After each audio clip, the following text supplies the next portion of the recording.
Alrighty, yo, what is going on, everybody? It's your boy, Mr. DDG94, back with another reaction video. Today, we're finna react to 5 white TV shows that are great, 5 that are trash, and 1 that is underrated. This is by the homie DD Conway. Shout out to the homie DD Conway. Make sure y'all run them likes up, and views up, the comments up, the subscribers up over on his channel. Show that man some love over there. He working hard on his grind right now. So yeah, y'all make sure y'all go over there, go subscribe to him. Without further ado though, let's get right into it though. I did black TV shows. Now I want to take a look at white TV shows. And I want to note that when black people watch white TV shows, we're used to having to find a way to relate. Mostly because the number of black sitcoms has tended to fluctuate in every generation. I'm DD Conway, and here's my personal top 5 list of white TV shows that I like, 5 that I don't, and 1 underrated. I'm smoking grits and selling chickens, call that painted living. It's Gucci. Lemons on the chain with my feet cuts. Lemons on the chain. Coming in at number 5, Saved by the Bell. Nothing is more 90s than that theme song. When I wake up in the morning and the longest I don't want it, I don't think I'll ever make it on time. Saved by the Bell made my list because they made Saturday mornings feel like an escape from everyday pressure. You'll laugh your head off. Yes. Because Saturday mornings are a scream with the kids from Saved by the Bell. It's showtime. Next. Of course, it's me, so y'all know I love a show that touches on real life. But make sure to never take itself extremely serious. Plus, I used to love to see that this motherfucker, Zach, what he would get into. I'll just have to make you, punk. Man, what did he do to make them niggas that mad? He was always on bullshit till he learned from it. Shit can make you feel like a kid again, and this was when TV shows or TV teenagers weren't full of doing hard drugs, cutting themselves, and being fucking depressed. We have died and gone to babe heaven. Yeah, let's sample some of the afterlife. Let's do it. They dealt with real shit, but they also didn't forget the innocence of being a kid. Boy Meets World. Make me wet. That's what she said. Hey, yo. Boy Meets World will forever be goated. It's not up for debate. And whoever doesn't like it, I got one thing to say. Your mom's a hoe. Call her Honisha. But Boy Meets World made this list because it screams 90s and it's full of nostalgia. It most certainly is one of the best sitcoms of all time. Ooh, that was a new one. I loved it because you got to see a teenager deal with some real shit that at that point everyone didn't want to discuss. Like the effects of a parent that was a drunk or a mother that wasn't there. Did you kiss your mom this morning? Uh-huh. Good, because it's going to have to last you for a while. What do you mean? Your mother, she took off. Boy Meets World was a great hard-hitting show that tended to show everyone not always getting it right. From Corey doing shit to his pops even blaming Sean for them drinking and being dead-ass wrong about it and letting his true feelings about how he felt about Sean come out. Corey, this isn't you. No, of course it isn't. Somebody influenced them, didn't someone? Well, I went up to your liquor cabinet, and I took a bottle of whiskey, and I made Sean drink. Boy Meets World showed us a view on life that people don't always get it right, even the parents, but they always had leaders to give them knowledge and wisdom to learn from. If you let people's perception of you dictate your behavior, you will never grow as a person. And also Topanga. That was many young boys across the nation's sole reason for watching this motherfucker. And I don't blame you. Coming in at number 3, Full House. And growing up as someone that lived in the Bible Belt, specifically the heart of Kojic, Church of God in Christ, Memphis, Tennessee, my parents, I won't say they had a limit on what I could watch, but as long as it wasn't too out of pocket, they tend to let me watch anything I wanted. However, Full House was damn near fully free of shit you wouldn't want your kid watching at all. And that's why it was great. What do you say, little mama? No, thank you, Big Daddy. I just used to find it interesting to watch this show, and it barely had any cursing in it, if any. Yet it kept me glued to the TV to see the interesting dynamic that the show's characters had amongst family. He's shit everywhere! A good, wholesome show. It helped that the actors had such good chemistry. A lot of times watching, I used to feel like they were an actual family in real life. Talk on the phone, do my homework, or entertain my friends without her. That's ridiculous. I do not. Steph, let's hear what DJ has to say, and then you'll get your chance to interrupt. Full House was also one of the first shows that made me feel like every show don't need diversity, bro. In the name of white Jesus. When we talk about perspective, sometimes a person can write a show like this off their life or perspective, and in that life and perspective, it may not include the next race. There are black people that have never interacted with many white people, if any white people at all, and there are plenty of white people on this earth that have never actually even seen a black person apart from what they see on TV in real life. So a show like Full House kind of taught me that it's not far-fetched to watch a show and it really be nobody other than white people on there. With a show like Full House and a dynamic like Full House, I just wouldn't expect certain shows to have that next race in there and be some type of token black person, which eventually they did. However, it still helped me understand, like, okay, everybody's life don't involve the next race. And that's not that it's racist or anything. That's just reality. A lot of the people you interact with may be of your race. A lot of people that the next person interact with may be of a different race. Like, that's just real world reality. Facts. Coming in at number 2, Roseanne. Long before racist tweets, Roseanne's sitcom in the 90s was and still is one that I'll love for forever. So, what else is new? Shut up! This is why some animals eat their young. Roseanne was a working class mom with a sassy attitude dealing with everyday life. That's what made it relatable. Couple that with its gritty attitude, and John Goodman is one of the greatest TV dads of all time. Just this once. Roseanne was just full of real life relatable shit. It's no big deal. It's no big deal? What are you saying? He hit you. It's not like he forgot your birthday. We had an argument this afternoon, and he pushed me a couple times. Not Fisher's fault. Don't. Get out there! That nigga is get out there!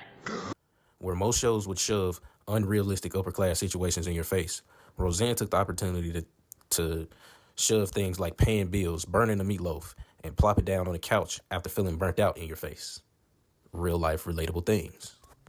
I also feel like I could see my parents in both Dan and Roseanne. There will be no looks across the room. There will be no touchy-feely. There will be no hanky-panky. Dang! Stinky pinky! Although they did handle things differently. Roseanne and Dan used to make me feel like a lot of times they were those parents that would whoop ass, but obviously it's a TV show, so they can't actually whoop their ass on there.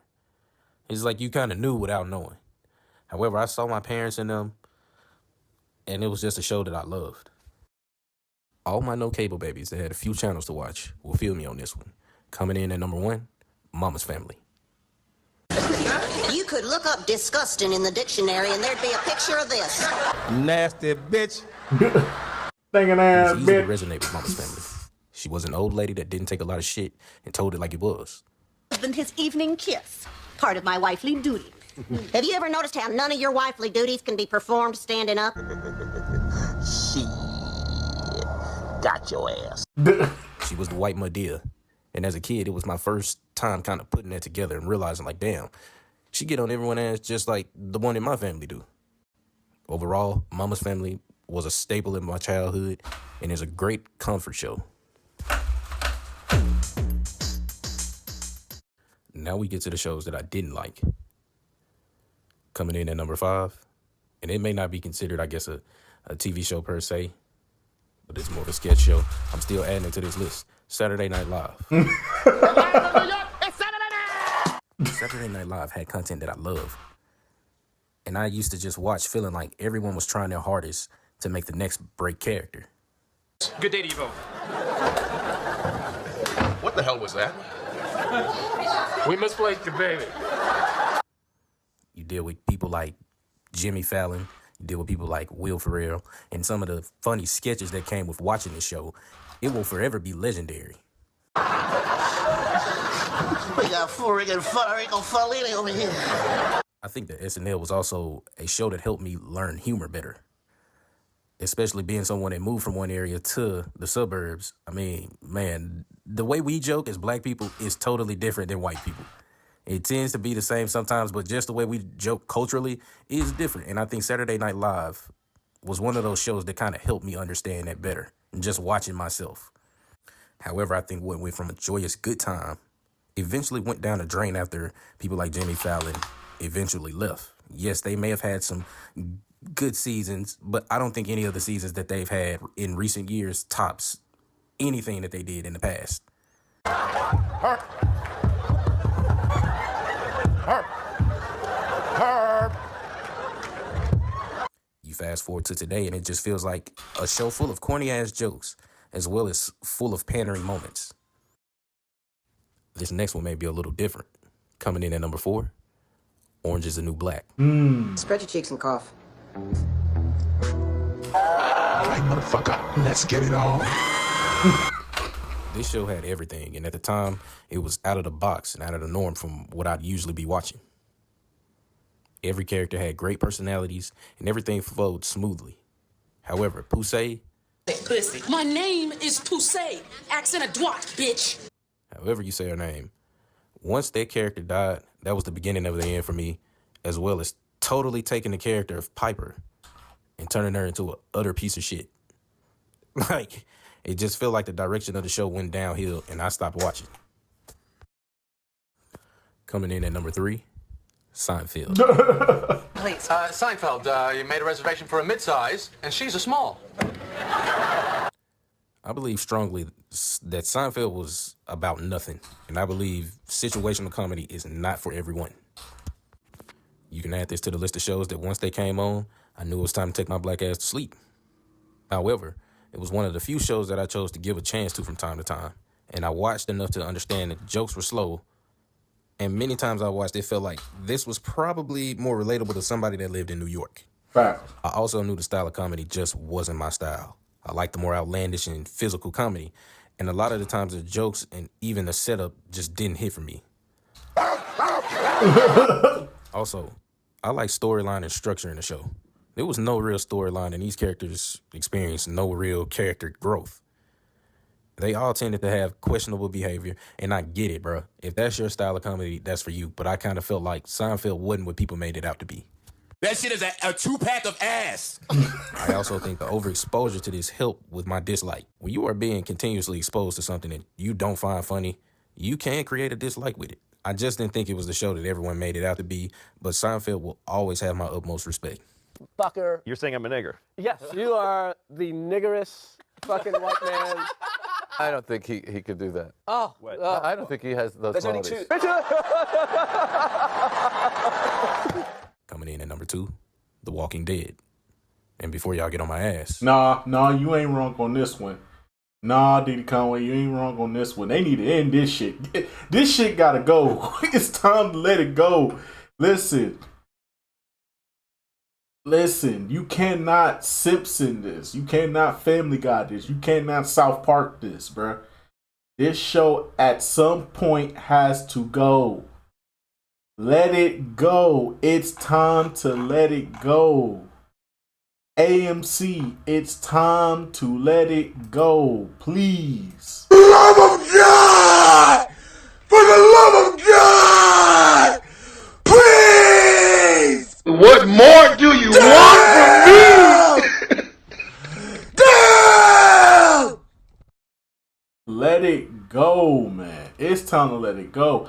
I was done after 2013. After 2013, I was done. I was like, all right, bro. It's at some point they gotta end this, bro. It's like, no, we're not gonna end this. We got 3 more seasons in the bag. 3 more seasons in this shit. I stopped watching after 2013. I just stopped watching. I couldn't. It's like, how many more people gonna die? How many more people gonna die from these fucking zombies? At some point, all these niggas gotta go. Everything season 7 and before was gold. In summer season 8, after that, we end up going down this repetitive journey of the same pattern. And when you come into situations, y'all always have some wildly unrealistic bullshit happen. Bruh, how? Fuck that. It's only so many times I can take stupid shit like this happening. Then you got these evolving ass zombies. That motherfucker dead, decayed, and look like a walking turd. Gee, explain to me how this Michael Jackson Thriller looking ass nigga can climb up this bitch without his shit breaking. Cut that bitch off! Couple that with these weak ass spin-offs.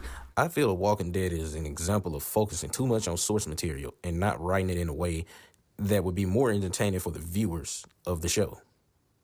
I know and I understand it's a comic. Before y'all get on my ass about that, I understand that they are following the comic. But I believe that sometimes when it came to certain events, like Glenn's death, certain things could have been rewritten so you don't lose over 3 million followers in one setting. And they never really recovered from that. That's a fact. Go look that up. Also, I think Glenn's death was the downfall of the show and kind of what made me get ready to stop watching. And to back things back up, they also would get characters like Everybody Hates Chris ass nigga and totally fuck up the potential of possibly being a good character. The Walking Dead's decisions with Glenn and other decisions ultimately made me kind of just go from tuning in every time it dropped to finding myself regressing and just dropping more days. So I'll go from tuning in to when it dropped to, okay, it came on, I'll watch it tomorrow, to gradually more and more days being associated with not watching it to the point where I just watched it whenever I could, or it's like, damn, that shit still come on.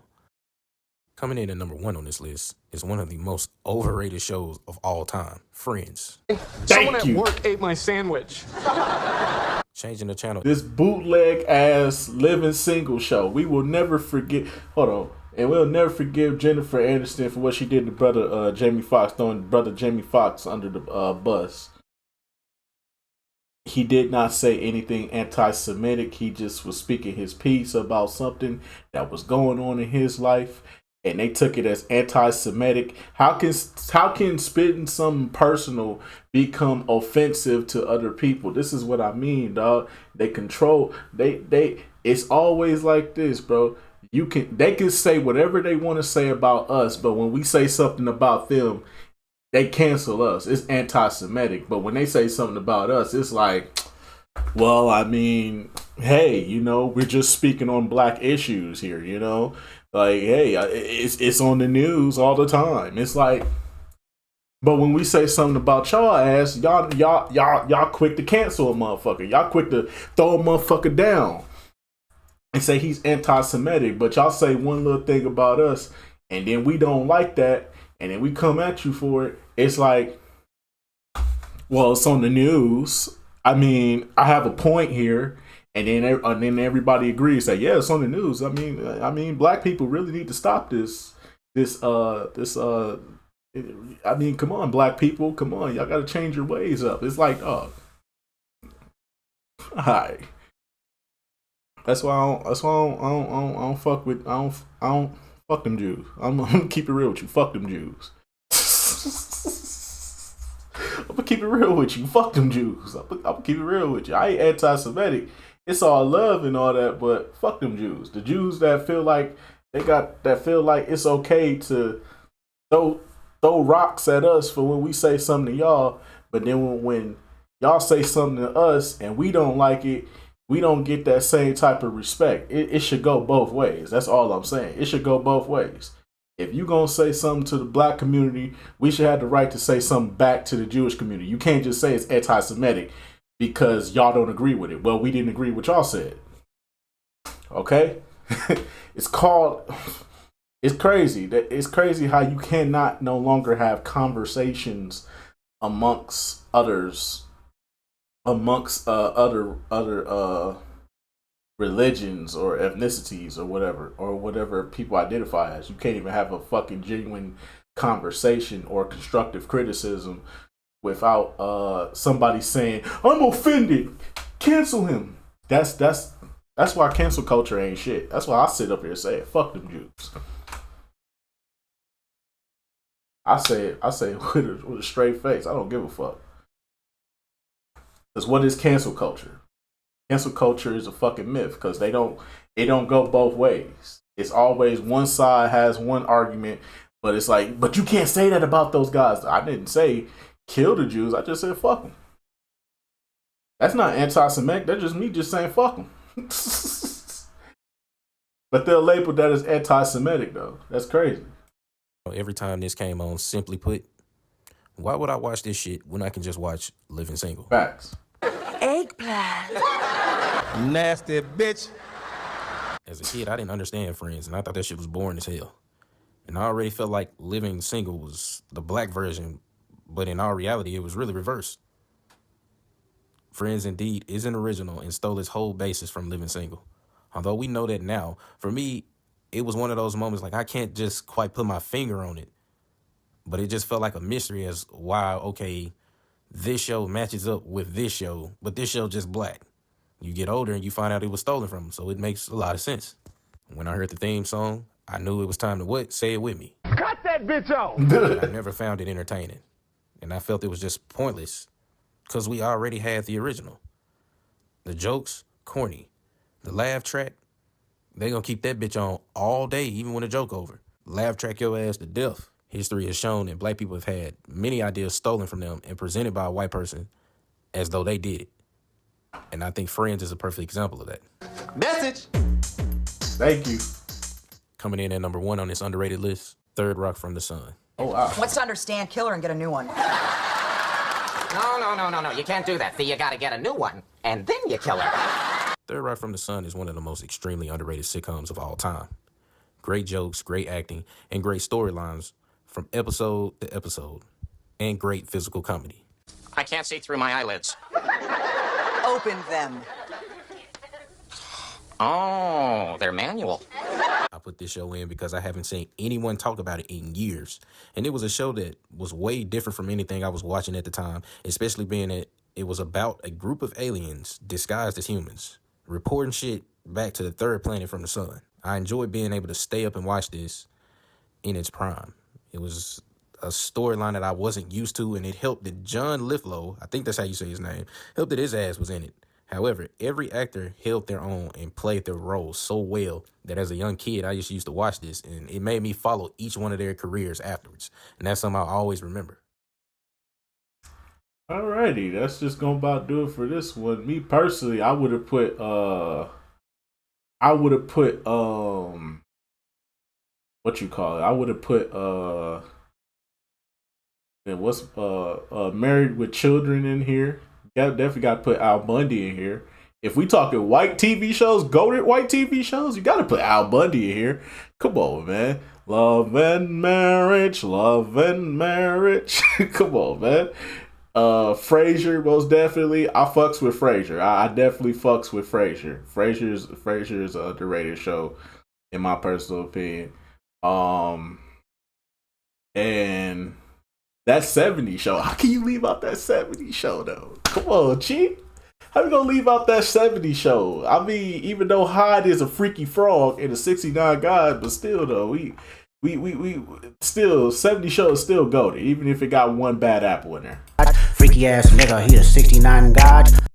But anyway, so that's just gonna about do it from this one, man. I will see you all in the next one, man. Most definitely. Shout out to DD Conway. I'll see y'all the next one. Till then, peace out.